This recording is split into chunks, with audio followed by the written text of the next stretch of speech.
Bonjour à toutes et tous et bienvenue sur la chaîne Le Mandataire Efficace.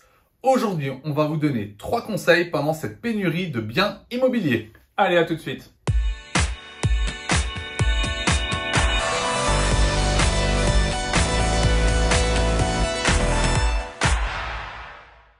Alors, on vit une période qui n'est pas évidente dans l'immobilier depuis 1 ou 2 ans. C'est vraiment la pénurie de biens immobiliers à la vente. Puis là, ça s'est renforcé encore plus. Là, c'est de pire en pire, je trouve. On a vraiment des difficultés à rentrer des biens. Parce que c'est vrai que vous êtes peut-être nouveau dans l'immobilier, mais nous, quand on a commencé, moi, j'ai connu la période, la crise juste après 2008, là, en 2009. On rentrait entre 10 et 15 mandats par mois, comme ça. Et encore, si on en voulait plus, on pouvait en prendre plus. Donc, c'est vraiment simple. Aujourd'hui, un bon négociateur immobilier, alors ça dépend encore une fois de certains secteurs, mais en général, s'il rentre 3-4 mandats dans le mois, il a fait un super mois, quoi. Donc, c'est déjà pas mal. Donc, on a envie de vous donner quand même des conseils, malgré cette pénurie, comment essayer de performer, qu'est-ce qu'on peut faire, les choses à mettre en place, parce que c'est vrai que quand on a peu de mandats, on a peu de visites, donc des fois, on peut trouver le temps un peu long. On déprime. Et on passe son temps sur Netflix. Voilà, et c'est pas le but. Et c'est là où les gens arrêtent des fois. Donc ouais. Non, il y a des choses à mettre en place pour essayer de lutter, et puis que continuer à prendre des mandats malgré cette pénurie, et que le jour où la pénurie arrête, vous soyez la personne référente. Et vous allez voir que dans ces conseils, en gros, ce qu'on va vous dire, c'est qu'il y a plus de travail quand il y a une pénurie de biens que quand il y a des biens. Et alors, le premier conseil qu'on va vous donner, c'est d'augmenter votre prospection. Vous avez le temps. Vous n'avez pas de biens, ou quasiment pas, donc peu de visites. Eh bien, continuez à les prospecter. C'est le moment d'être encore plus vu sur le terrain. C'est vraiment maintenant qu'il faut le faire. Exactement. Et une prospection physique, pas une prospection digitale, à rester dans le canapé avec Facebook. Alors, vous pouvez faire un petit post de temps en temps, mais surtout, allez sur le terrain. Montrez-vous, c'est vraiment là, on a du temps. Alors certes, ça va être l'hiver et il fait plus froid, mais c'est pas grave, vous allez sur le terrain, montrez-vous et soyez la personne qui est connue sur votre terrain. On a toujours dit, être connu et reconnu comme le professionnel de l'immobilier sur le secteur, c'est le plus important. Là, on y va, on a du temps, donc vous devez y aller et dans un seul but, pas de rentrer du mandat. N'y allez pas pour ça, allez-y pour être connu. La notoriété, c'est vraiment super important.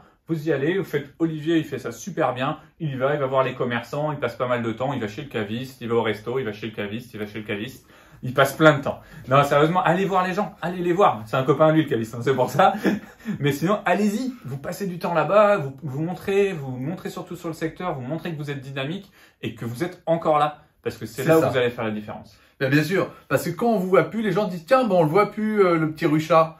Non, faut que le petit Ruchat, ils en mangent, entre guillemets, tous les jours pour bien qu'ils se mettent en tête que le seul qui est toujours là dans cette, entre guillemets, tempête, c'est Sébastien et que c'est pas quelqu'un d'autre. Et c'est super important parce qu'il faut rester dans la tête des gens. N'oubliez pas qu'un message commercial, un message marketing va rentrer dans la tête du client quand il va le voir 7 fois.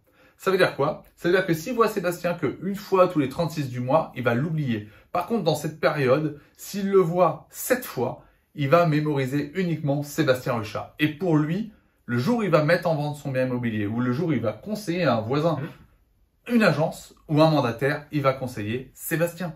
Et c'est le seul but. Systématique. Voilà, et c'est le seul but. Bien sûr. C'est d'être vu pour que quand il y aura quelque chose à vendre, on pense à vous. Oui, le but, c'est pas d'aller taper aux portes pour dire bonjour, vous vendez? Non. Non, faites-vous connaître. Ça. Vous voyez les commerçants et autres, on vous demande pas d'aller mettre des flyers dans les boîtes aux lettres, ça sert à rien. Il faut faire de la vraie prospection utile. Et pour qu'elle soit utile, le deuxième critère très important pendant cette pénurie, ne changez pas de secteur. Ça peut paraître bête, mais on voit plein de gens qui font là, vous voyez, moi je travaillais sur Bretignolles, il n'y a rien à vendre, il y a 4 mandats, du coup, je suis parti. Alors, je connais pas toutes les villes, mais il y a Brême-sur-Mer que je connais, et après. C'est juste à côté. Voilà, ça colle. Un peu plus loin. On peut aller au Sable-d'Olonne, à Saint-Gilles-Prony, à Nantes, et on dit, ça devient débile, on va pas les prospecter partout, on va pas prendre du mandat partout, parce qu'il y en a pas chez nous. Parce qu'après, on sera plus efficace, on va plus être bon, on va pas savoir comment faire pour prendre des mandats. On vous en a déjà parlé dans plusieurs vidéos qu'il fallait être bon sur son secteur, parce qu'estimer ailleurs, c'était compliqué. Donc vraiment, vous ne changez pas de secteur. Votre secteur, c'est chez vous. Je vais te prendre un exemple. Il y a une agence qui est pas loin de chez moi. Et sur cette agence, c'est marqué votre agence de proximité. Et depuis cette pénurie de mandats, elle a des biens entre 100 km et 30 km de là où elle travaille. Mais comment vous pouvez... Voilà, c'est pas mal ça. À mon avis, elle a une carte totale. Elle ne paye pas. Mais voilà, comment vous voulez dire aux gens que vous êtes proche? Non, restez sur votre secteur. Déjà parce que quand vous n'êtes plus sur votre secteur et que les gens vont voir sur Facebook, sur Ouest France, Se Loger, etc., que vous avez rentré un bien à Tataouine-les-Bains, qui est à 30 bornes, ils vont dire, tiens, bah, il bosse plus sur Bretignolles, il bosse sur Tataouine-les-Bains.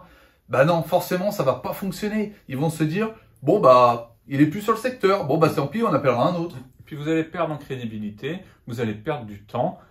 Alors vous allez vous donner une impression de travailler. Parce que c'est vrai que d'aller en prospection, des fois on en rigole, mais d'aller au bar, d'aller à la boulangerie, d'aller aux endroits, puis de discuter avec les gens, on a l'impression de pas forcément être dans l'action et dans le travail. Donc on se rassure, on se dit, bah allez, je vais aller faire une pige, je vais aller prendre mon mandat là à 30 bornes de là, et puis au moins j'ai pris un mandat. Et vous avez perdu du temps, vous avez perdu de l'argent, et généralement vous n'allez pas vendre. Donc ça va pas servir à grand chose, parce que quand on va loin de chez soi et sur une pige, on n'aura pas d'exclusivité, donc on n'est vraiment pas sûr de vendre. Et puis vous brouillez le message. Ouais, restez sur votre secteur, comme on disait, notoriété, prospection sur votre secteur. Et le troisième point, Olivier? Bah, c'est la relance. On vous a déjà parlé de la data. D'ailleurs, dans notre formation, on en parle énormément. Alors, on va pas rentrer dans le détail, ça serait beaucoup trop long parce que sur la formation, je crois que ça fait au moins plus de 3 heures, la data. Mais ce qui est important, bah, ça va être de relancer tous les contacts que vous avez dans votre smartphone. Ça veut dire quoi? Ça veut dire vos acquéreurs, ça veut dire vos vendeurs pour prendre des nouvelles, ça veut dire aussi vos apporteurs d'affaires. Voilà, faites quelque chose, appelez-les. Appelez aussi toutes les estimations que vous avez faites. Alors celles qui datent d'il y a 2 ou 3 jours, bah, vous ne les rappelez pas. Celles qui ont 6 mois, vous les rappelez savoir comment ça va. Et celles qui ont 2 ans, bah, vous les rappelez savoir s'ils ne veulent pas mettre à jour. Mais montrez que vous êtes là. On parle, tout ce qu'on vous dit là, c'est toujours la même chose. C'est montrer que vous êtes présent. Donc vous rappelez tous les gens. Vous passez un peu de temps avec eux. Déjà, ils vont peut-être avoir des informations. Vous dire, tiens, en fait, mon voisin, il vend, c'est cool, c'est sympa. Ou alors, sinon, ils vont vous dire, ah bah lui, au moins, il m'oublie pas. C'est ça. Et ça, c'est important. Donc, soyez là. On relance vraiment. Alors là, on parle de pénurie de biens. Donc, en relance, l'important, c'est vous relancez tous ceux qui ont acheté avec vous et vous relancez déjà vos estimations et vos apporteurs d'affaires. Et vos apporteurs, profitez-en.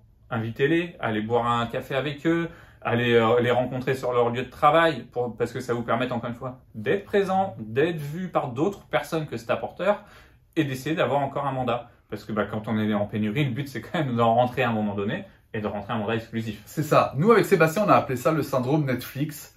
C'est tous les mandataires ou agents immobiliers qui vont rester chez eux à regarder la télé parce qu'ils se disent, bah, de toute façon, il n'y a pas de vie en ce moment, il n'y a rien qui sort.